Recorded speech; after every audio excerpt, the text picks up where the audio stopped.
alaikum wa rahmatullahi wa barakatuh. We are here for another episode of Raising Believers. I am your host, Sister Nusayba, and once again I'm joined by Sheikha Fatima Barkatullah and Talha. Inshallah, in this episode we're going to be discussing a few other means in which we can hope to raise strong Muslim believers. So let's start with giving our children an Islamic education. Now, it's all good and well, us as parents giving our children the right tarbiyah and etiquette and, teaching them.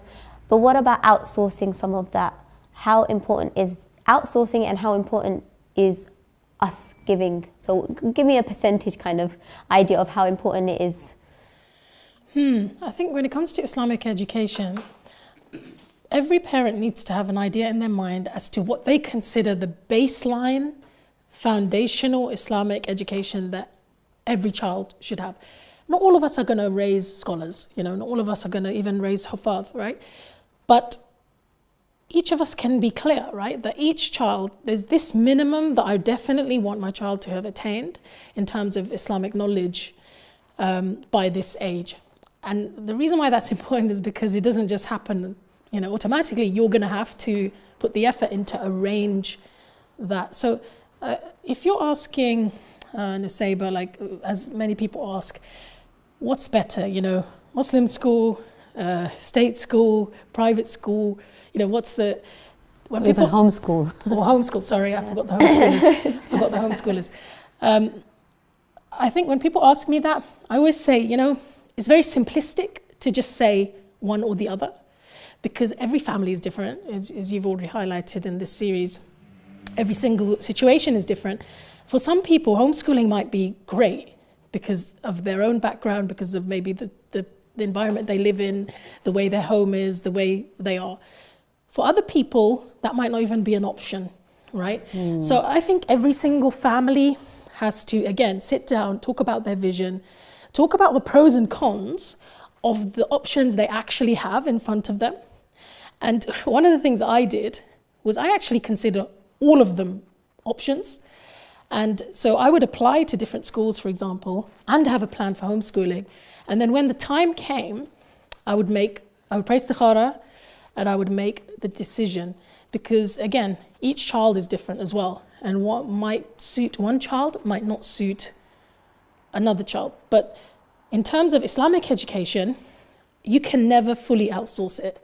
Even if your children go to a Muslim school, as my children did, there's things that nobody's going to teach them as well as you, or in the way that you might want it to be taught. At the same time, we shouldn't be so protective over our kids that only I'm going to teach them everything, because there's other people, like alhamdulillah, sometimes I look at the teachers who've taught my children, I think, I'm so glad they had that teacher in their life, because that teacher's really into health and fitness, for example, or that teacher taught them this very special ayah, and that child wouldn't have taken it in the same way as they did from them. So I think when it comes to Arabic language, for example, as well, this generation, I feel, should not be a generation that's ignorant of the Arabic language. Because don't you feel, Talha, that like our generation, we most of us learn Arabic when we got older, right? Because our parents didn't know Arabic themselves. It wasn't that easy to learn Arabic. But once we did, we could connect with our salah in a different way, right? We could connect with the Muslim world in a different way. So imagine if we could instill that in our kids. And it's become easier now. You can get a tutor online, not very expensive. But as long as you have that vision in mind, I want my child to know Arabic, I want them to know the surah, for example, Juz Amma or 10 surahs or whatever it is for your family, you've got to have some kind of plan. Yeah, I think, to be very pragmatic, every child who is raised in a Muslim home should know the basics, and that goes back to 5 pillars of Islam, knows what they're about. So when they are growing up, they are able to fulfill these rights, that they have upon them. And you can outsource them, in terms of the lessons can be taught by other teachers, but in terms of practical implementation has to come from you. Because Islam is not something theoretical, it's practical. They have to be able to see how you deal with zakah, how you deal with fasting. Ramadan is around the corner, and it's something that they have to see lived. Islam is not abstract. It's something that they have to see you implementing in the day-to-day life. So they can learn the theory maybe by another teacher, but they have to see it lived through your example in your household. That's a very good point. I guess it comes down to what you want for your child as well, and what your vision is. No doubt the basics have to come from within the home. And I think a lot of people, like you said, think that they can send their child to maybe a Muslim school or an institute and that they will do all the work for them. But it doesn't work like that. Even with Salah, for example, I thought that them going to a Muslim school would mean that they know every aspect of the Salah. But no, I still had to go through the Salah with them bit by bit and go through the wudu, keep checking. But aside from that, they might learn step by step how to pray in school, but who says that they're going to carry on doing that and establish that as a part of their daily routine? So I feel like both play a part. They need the theoretics of, because if you want them to be a huffaz, they're going to need a teacher if you're not able to do that. If you want them to be alims, they're going to need, fiqh classes. So it depends on what you want. They need a bit of both. But as for the baseline is from parents, they have 100%. They have to cover, the 5 pillars. Also, even if you don't want your child, or you feel that your child may not be able to become a hafiz, every child who is raised as a Muslim must know how to recite Quran accurately. With tajweed. With tajweed. And that's a priority. It's not good enough that we just get them to read. No, we have to fulfill that condition of that they know how to recite Surah Al-Fatiha, That's the least we can do, because that's the book by which we connect with Allah. So it has to be a priority. And I think, generally speaking, what I see in Muslim community, they do a very good job, of sending the child to the madrasa. And that's a good practice, because in madrasa, they have one thing, and that is the positive peer pressure to learn and to be competitive. And that's a good structure we have in our community. I think the other great thing about sending your kids to madrasa or Muslim institutes is that they gain a sense of community and a sense of belonging, the village. And I think moving on to the next point, which is keeping connected to the Muslim world. That's right. I feel like madrasa and these kind of things really help to kind of instill that belonging in children. Do you have? I think that the point about keeping connected to the Muslim world is that I think our children can never forget that they're part of the ummah, the bigger, wider ummah. When the ummah feels pain, they should feel pain. When the ummah has a success, they should feel that it's a success for them. And I think one of the most powerful ways that you can instill that is to literally take them to Muslim countries. Like, I still remember as an 11-year-old, my father taking me on Umrah for the first time, right?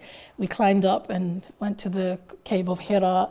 We're making the tawaf. We're going to all the different places and just absorbing this atmosphere of, an Islamic kind of community, right? And that just had such a powerful imprint, I feel, that was more powerful than just hearing the stories. It's like you're actually there. You literally feel that, subhanAllah, this is where the Prophet walked. This is where this all happened. You feel this sense of connection. Talking of which, on a weekly basis, don't underestimate the power of going to Jumu'ah, where you gather together. It's like the, assembly for the believers, and having that time where you can listen to the, khatib and hear about, the international community, what's happening in different parts of the world. That kind of creates a sense of compassion and a sense of connection with your wider Muslim brothers, And I think when children are introduced to spaces like that, they do realize they are part of a bigger family, and that's the notion of ummah. And for the girls, taking them to a local halaqah where you can meet other people. So going back to that sense of community, and it's the thing that you do on a continuous basis that creates the difference. And going back to that point of consistency, children, they form certain habits because of your consistent practice of doing good things. And don't belittle it, because over time you will see that these kind of acts will form their good habits. And that's what we want to instill. You just reminded me that, you know, an important aspect is also friends, you know, I feel like we'd underestimate the impact of peers, you know, on our children. And sometimes people say, you know, my children don't have access to certain types of friends, you know, the sorts of friends that I would like them to have. But I think it's really important that we always stay connected with who our children's friends are. And those of them that we'd like to encourage their friendship, we invite them over. We have parties, we have gatherings where we invite the sorts of people we want our children to connect with to those gatherings, right? So that they can see that, oh, you know, I'm not the only one, for example, who takes a break for salah, or I'm not the only one who does X, or right? So I think it shows you that we as human beings are social beings. We can never be completely disconnected from either the Muslim world or our fellow believers. Yeah, and like you said, sometimes a child might hear something from their parents 100 times, but hear it once from another person, and it really just, you know, it hits home. Inshallah, we'll stop there for a break, and then we will resume and carry on with one of the other means in which we can, you know, raise Muslim believers. Assalamu alaikum wa rahmatullahi wa barakatuh. Assalamu alaikum wa rahmatullahi wa barakatuh, and welcome back. Carrying on from what we were talking about before, Sheikha Fatima, you wanted to mention a point about education. Yeah, I think it's really important what Talha mentioned about the 5 pillars of Islam. I would add to that the 6 pillars of Iman. And we're not just talking about a list, you know, we're talking about our children actually appreciating and understanding what are the angels, what are, you know, the prophets. Belief in the angels, for example, is so powerful, it can completely change the way a child feels.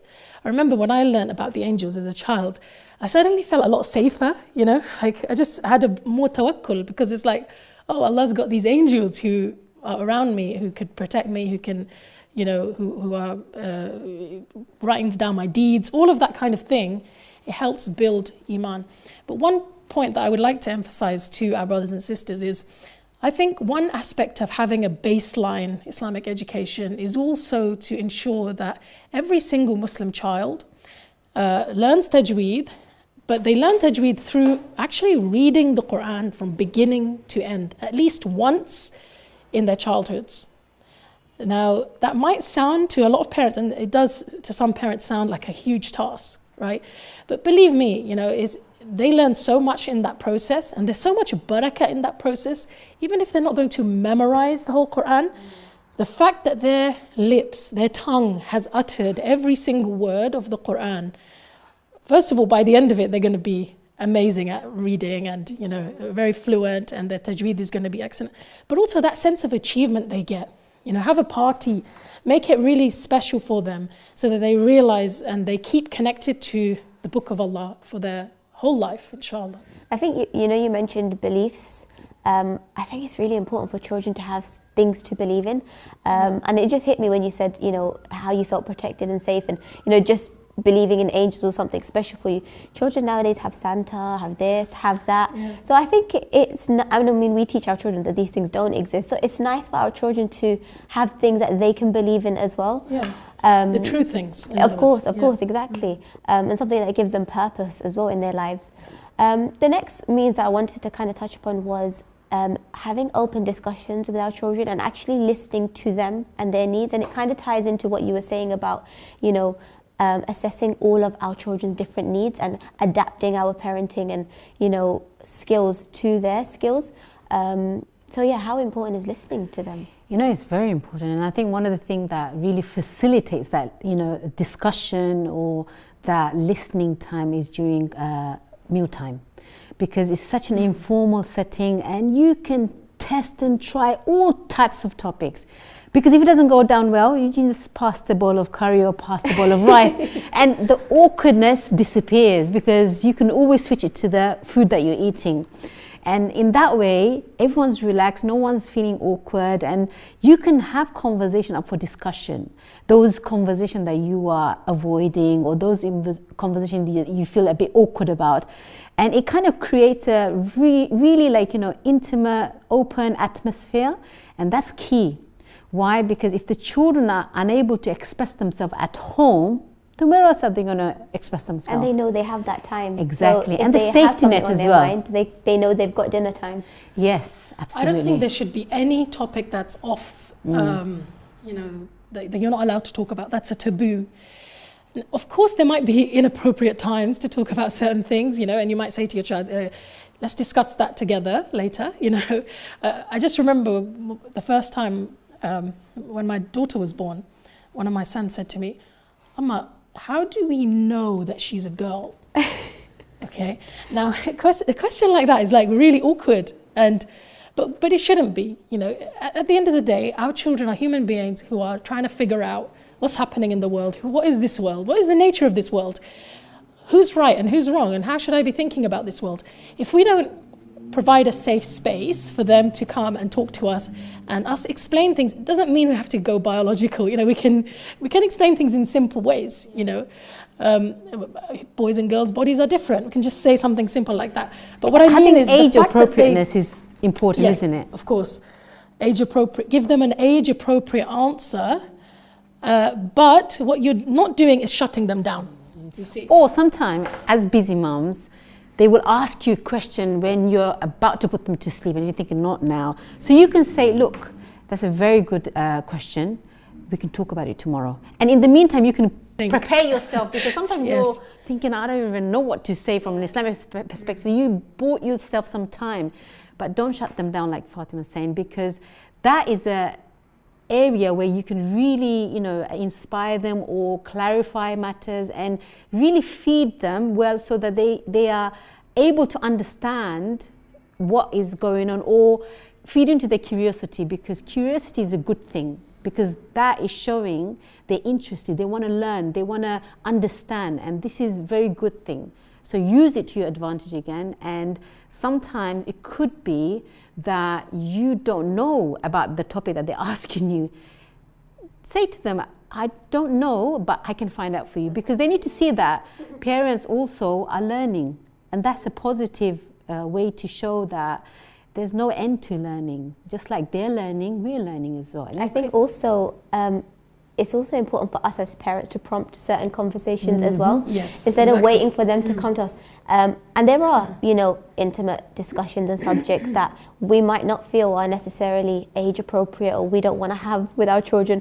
But again, living in the context and the culture that we do, there are certain things that regardless of whether we talk to them about it, they're going to find out. Exactly. And they're going to learn at school, and they're going to learn from their friends from a very young age. And I think a lot of parents would actually be very surprised to know at what age children are hearing things. So I always think if we're open with our children, we have these conversations first with them, at least we can teach them from the right perspective. At least we can give them the right, understanding of whatever they want to ask. It's so true. Just yesterday, I was having a conversation with my son. He's 17 now, so I was saying that it's so important in our community to talk about the gender interaction, especially if the boys and the girls have been going to mixed school, or if they've had homeschool education, or if they've gone to gender specific, so boys only school. And I was saying it's so important to create that discussion, because he had his friends over to my house, so I was speaking to not only him, his friends as well, as I was serving the food. And I was saying that our young people, they need guidance how to navigate through that journey of dealing with opposite gender in a respectful way. And I was saying that there's no harm in speaking to the opposite gender, but you have to be to the point, and it has to be a conversation with respect and to the formality. Yeah.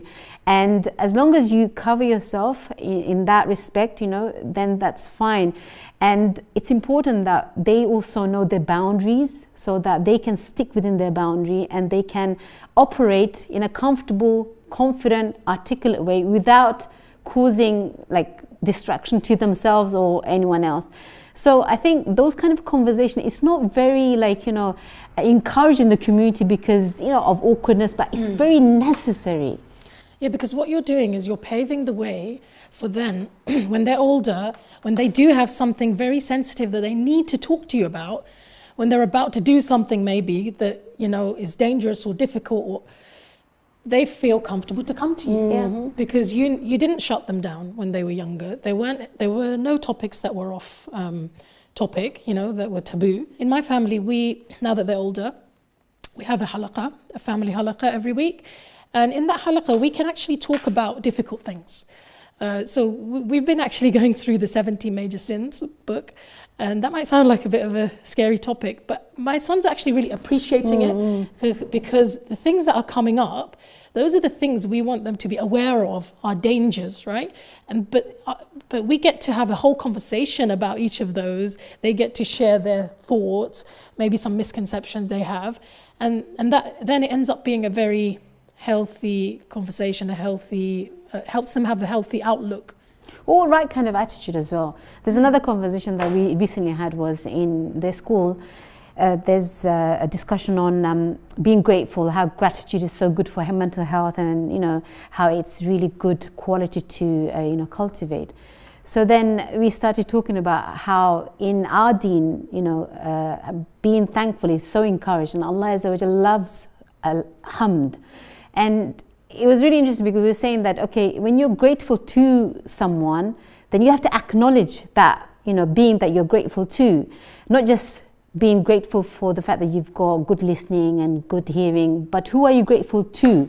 So it was a bit of a deep discussion. So we were saying that how in our deen, we know exactly who we are grateful to, and that is our Creator. So we say, Alhamdulillahi Rabbil Alameen, because certain things, I think the society is catching on, being grateful, having that sense of gratitude.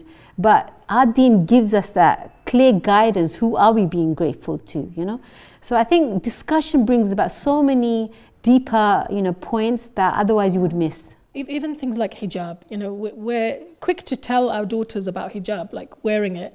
But do they know why? Do they understand?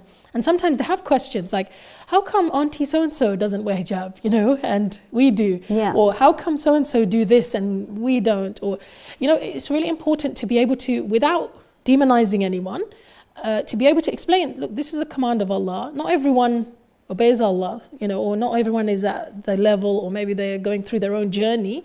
Allah's going to ask us, isn't it? He's going to ask us about what we're doing. So that's why we want to be able to stand in front of Allah and say that we did our best, we obeyed Him. For example, right? Another example, my son was recently asking me, Amma, what qualities were you looking for in a husband when, when you were looking to get married? I was thinking, okay, that's a good question, because now I get to tell him the things I think he should have, the qualities I think that he should have. And I guess having these discussions with our children, it gives them the equipment to then answer other people, maybe their peers, maybe Definitely, their friends. yes. And it gives them a little bit of a confidence boost that they know why they're doing things. And ultimately, when you know why you're doing something, you're going to do it better. Yeah.